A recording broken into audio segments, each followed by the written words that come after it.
प्रमोद शेलार असे असून माझे गावाचे नाव मुक्काम पोस्ट नावी तालुका भोर जिल्हा पुणे येथे आहे आणि माझी जमीन गट नंबर 76 टापरेवाडी इथे महार वतन साहबाची असून 1 एकर आहे आणि त्या जमिनीचे मी व माझे वडील शंकर मनोहर भोसले हे दोघेही ताबेदार व वहीवटदार आहेत।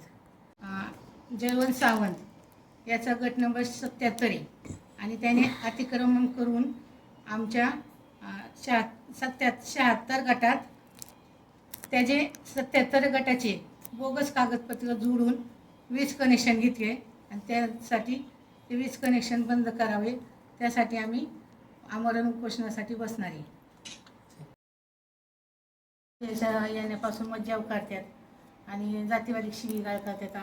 महाराणी कुठं शेती करायची का असं बोलून उद्देश करून बोलतात ते आम्हाला आणि त्यांची सुना परत आई बायको आणि ती नातू आहेत ते सुद्धा दगडी घेऊन आमच्या मागं लागतात आणि आम्हाला तिथं येण्यास मज्जाव करतात। त्याबद्दल तुम्ही कुठे एफआयआर वगैरे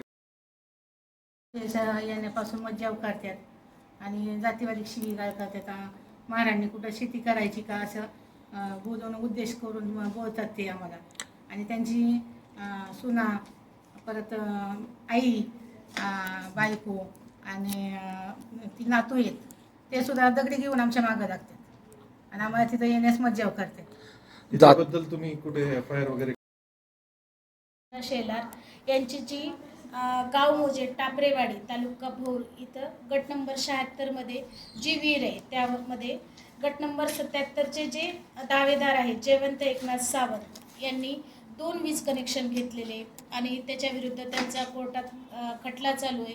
त्याकरता ते 15/12/2025 आमरण उपोषणावर जात आहेत आणि आम्ही नेहमीच त्यांच्या पाठीशी आहोत। इतिला सर्व नंबर आहे आणि 76 मध्ये गट नंबरमध्ये रंजना शेलार यांचा मालकी हक्काचा तो गट नंबर आहे आणि त्यामध्ये सावंत नावाच्या इसमाने 2013 पासून त्यांनी अनलिगली हे महावितरण कनेक्शन घेतलेलं आहे आणि त्या कनेक्शन म्हणजे आज तक आहेत देखील ते कनेक्शन महावितरणने तोडलेलं नाही आहे आणि 76च्या बाबतीत रंजना शेलार यांच्याकडे मालकी हक्काचे पुरावे देखील आहेत आणि तसं कोर्ट कमिशनचा अहवाल देखील आहे। त्या अहवालमध्ये देखील असं नमूद करण्यात आलेलं आहे की 76 मध्ये विहीर आहे आणि विहिरीमधनं त्यांनी कनेक्शन घेतलेलं आहे। आज देखील अशी परिस्थिती आहे तर त्या अनुषंगाने आम्ही 15/12 रोजी आंदोलन करत आहोत।